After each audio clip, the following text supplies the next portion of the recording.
Good afternoon and welcome back to All Things Medical Assistant. My name is Santino Tejas. I am your host for the podcast. And first and foremost, again, I want to thank everybody for sticking around and coming back and listening to what it is that I have to say. For all you new listeners, I hope you'll find this podcast interesting and will be a return listener. And if you know anybody that's interested in what I have to say, go ahead and forward along or recommend. And, I'd appreciate it very much. I'm really trying to grow the audience. All Things Medical Assistant is really starting to grow, and I'm really excited about it. And I just want to thank everybody out there who's made this possible. Again, I will announce allthingsmedicalassistant.com is up and running. Allthingsmedicalassistant.com is a website dedicated to my podcast, and it's a tangible physical place where you can go, listen to all my podcasts as they're produced and posted chronologically, and you're able to submit comments and concerns or anything you'd like to me, which I will get, and I will um, I will I will address at the next podcast as well. If you listen to me through Anchor.fm, there's an option to send me a voice message. If you listen to me through Apple Podcasts, please go to allthingsmedicalassistant.com and you can message me through there. You can also look for me on That Med Guy on YouTube. That Med Guy, ThatMedGuy.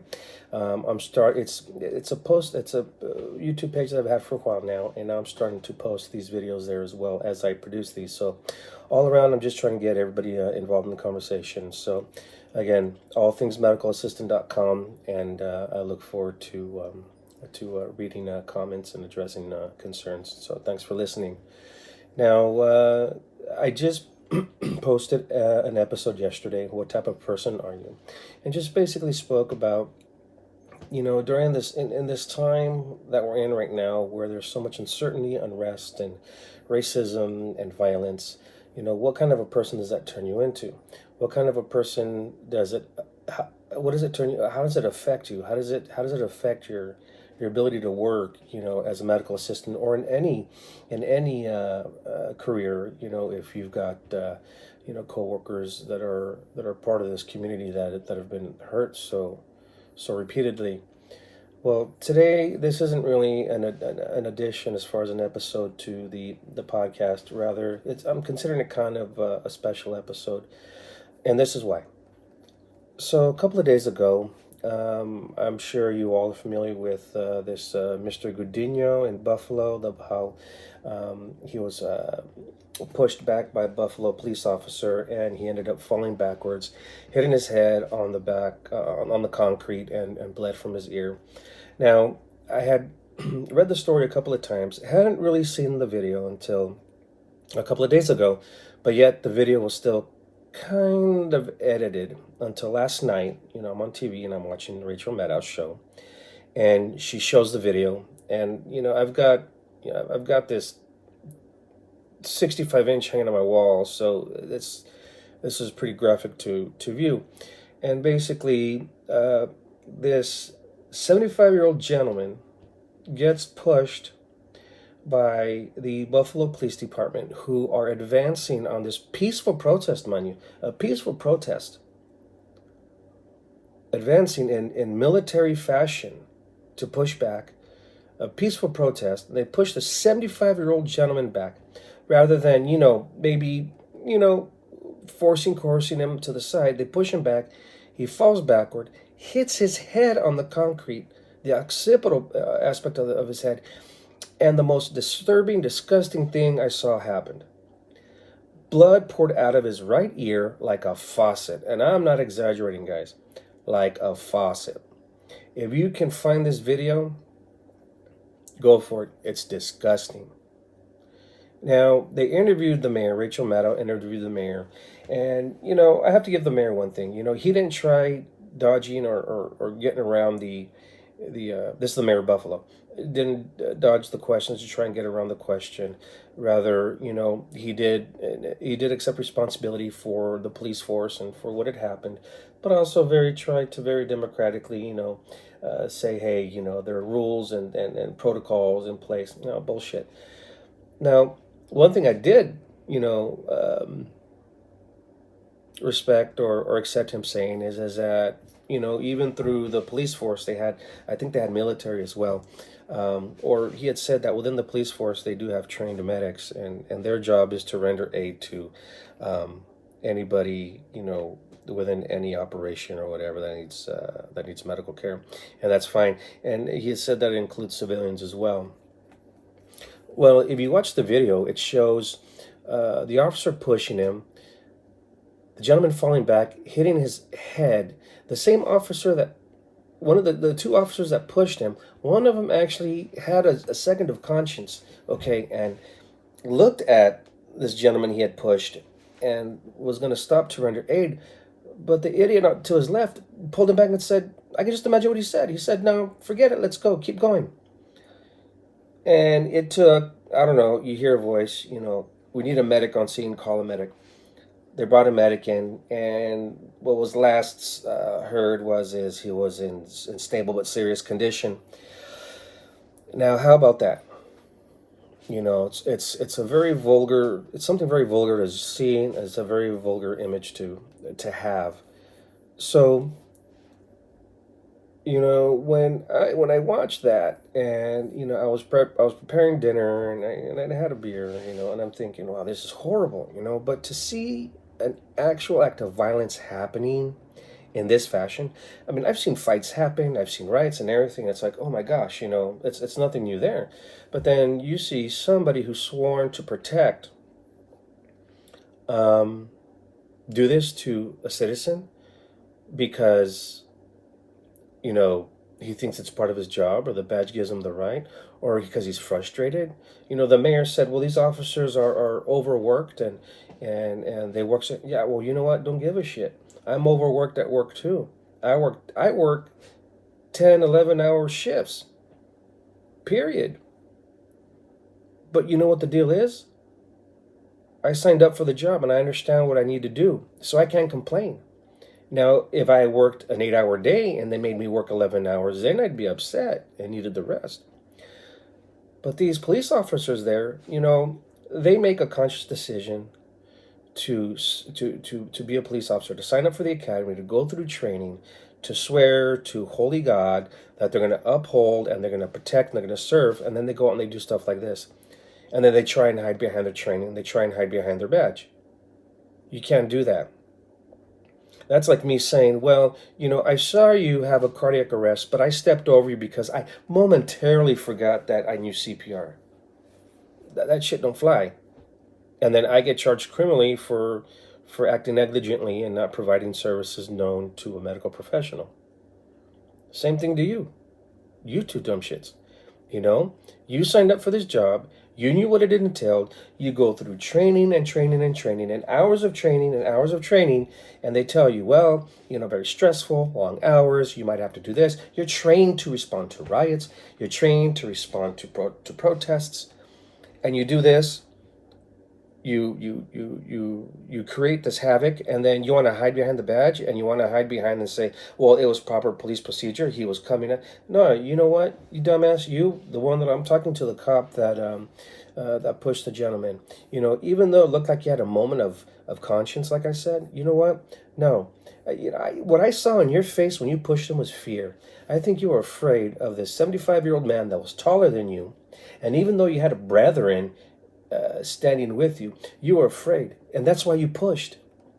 Because somebody who's not afraid, who's secure, and knows how to handle himself confidently, is going to use that confidence and train in the appropriate way and be able to respond and provide, whatever it is that they need to provide as far as crowd control, whatever. But when you go around and just react off of emotion, that's an insecurity. That's fear. So you're scared. And then the other guy, the one that pulled you away, when you had that moment of lucidity to help this gentleman, well, you know what? He's weak as well. Because he had to fall back on, oh no, let's go, let's keep going, because then that means that, I might get, no. Your two's job was to, advance in this military fashion, but not to do that. Sit the guy down, zip tie him, whatever. Have somebody, but don't be doing stuff like that. You know, I remember when I first became an EMT, and my EMT instructor, whose name was Wendy Younger, one of the first things she taught in class, one of the first things she said is when you arrive on a scene to provide care, whether it's a sprained ankle, murder suicide, murder, or an MVA, you have to remember that it has been done and you cannot put yourself in harm's way. And as long as you try the best that you have, you've done the right thing. As long as at the end of the day you can go home and say, did I do the right thing? Was I negligent in any way? And you're good with all your answers, good. Don't run into danger so fast. Don't run into danger so quick, because you're going to hurt yourself. Now, these cops, I can understand. I mean, after George Floyd, and then even here in Tacoma, Mr. Ellis, it's a horrible thing. And now it's amazing how you see more and more police officers coming out videotaped, disrespecting and pushing and harming and, restraining and arresting falsely. I got to give it to them. I mean, I'm sure they were a good apple at one time, and then now they're confused and they don't know what to do anymore. There's this whole nation against the police forces. And these good cops have to go to work thinking, well, dumbass in Buffalo screwed it up for us, while the other dumbasses in New York screwed it up for us, and it just keeps going and going and going. Now, I'm not saying every police officer is bad, but ever since the election of Donald Trump, it's okay to do stuff like this. Now, I haven't seen a video of a black man or black woman officer assaulting a white or a Latino or an Asian or a Russian. I haven't seen a Latino officer attack a white, a Russian, Asian. I haven't seen an Asian officer attack, maybe the guy was white. I don't know. So it's funny. And I'm not trying to stir any conspiracies or anything, and I'm not trying to insinuate anything, but man, it's pretty it's pretty obvious when you think about it. What's in the middle of this whole little system here is that, yeah, there is this sense of white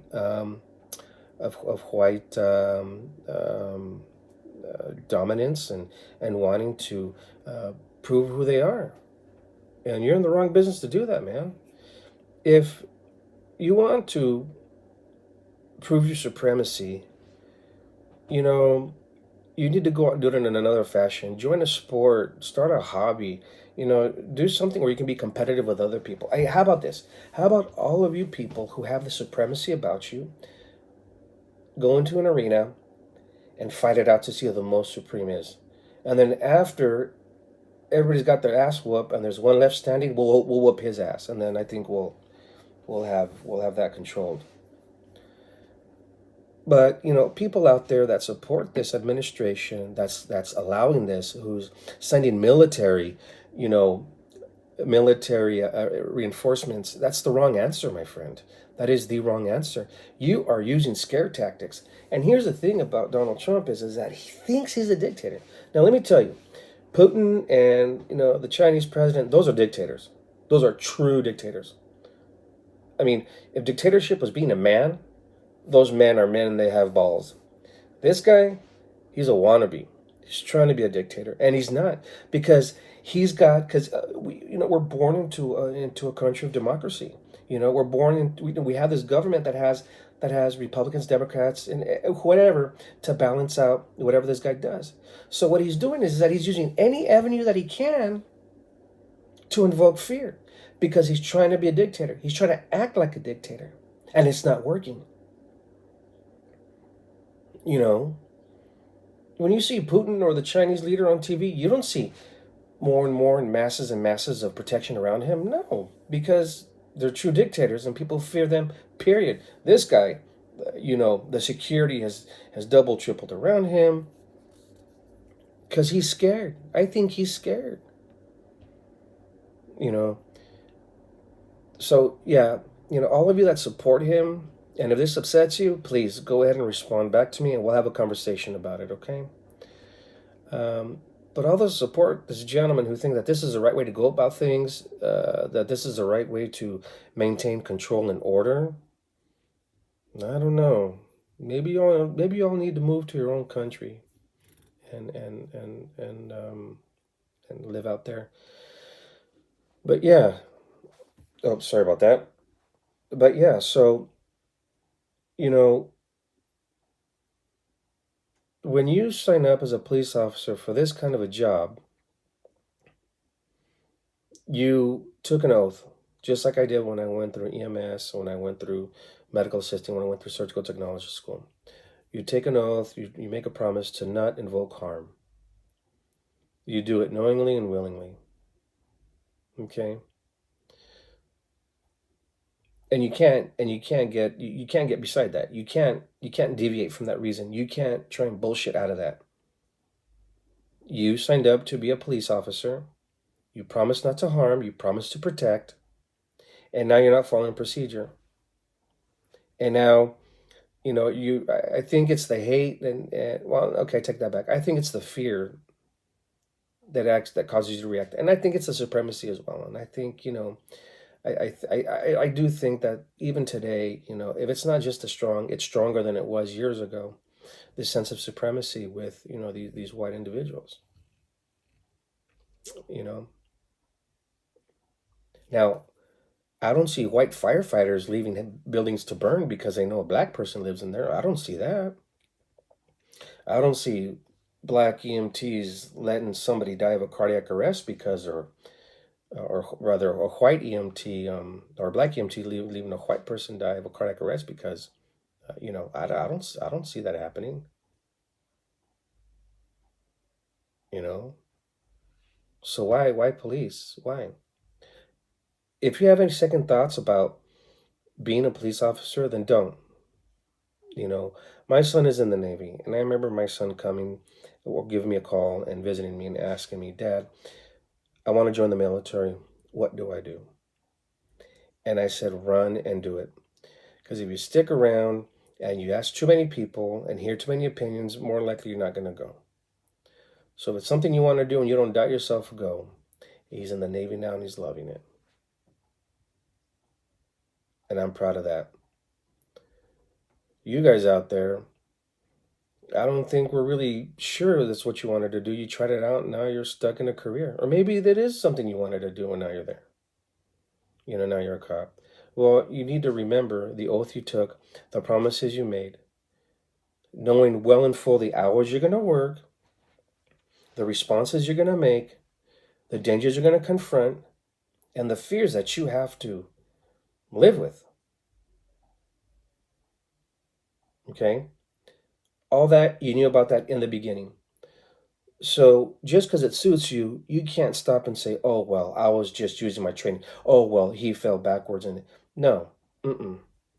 And the good for the people, now they're demanding answers, and like, so here, just real quick, in reference to this whole thing. So on this Twitter feed now, the mayor of Buffalo, the two Buffalo officers who pushed this gentleman back, who caused this injury, have been charged with assault.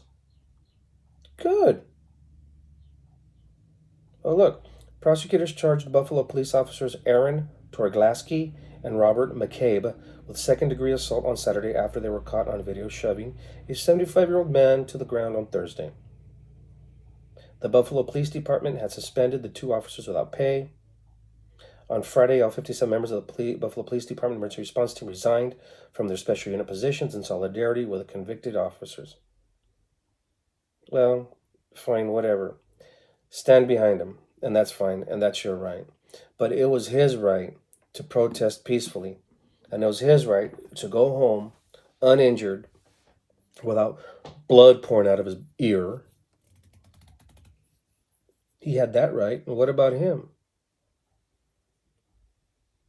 See, what you got is a gun on your side as a ticket home to make sure you get home. Peaceful protesters hurt people, upset people. What do we have? Our voices. So, you know what? All you out there who see this as something stupid, sit down and think about it. You know, we need to think about this as, a time to change, a time to see things as they are, a time to understand our mistakes and how to make them better. You know, this is our chance to look at what's going on and to slow down because it's just getting worse. This ain't getting better. It's getting worse. It's getting worse, and it's going to get worse until you know.